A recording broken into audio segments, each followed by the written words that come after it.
And you have done that even on Sesame Street, I think, talking about a group of, talking to a group of younger people. And of course, you're talking then not only to the children, but to their parents.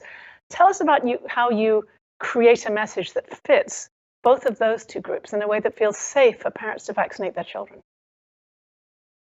I don't ever know how to answer these types of questions because I don't create my message to do anything other than educate. And the beauty of knowledge is that, in its real truth, it's so simple that it can go from a 5-year-old to a 90-year-old, and the message remains very clear.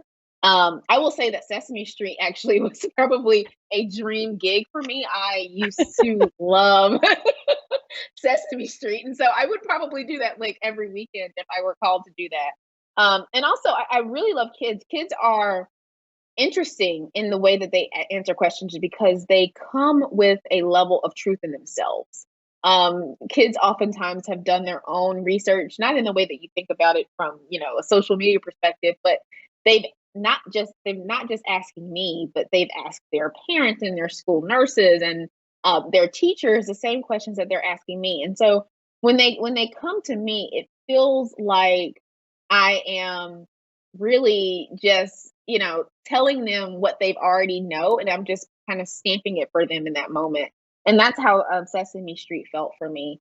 And one of the things that has been consistent throughout this vaccine development process is that there is the risk assessment that people have for themselves, right? I'm an adult, I'm 25, 35 years old.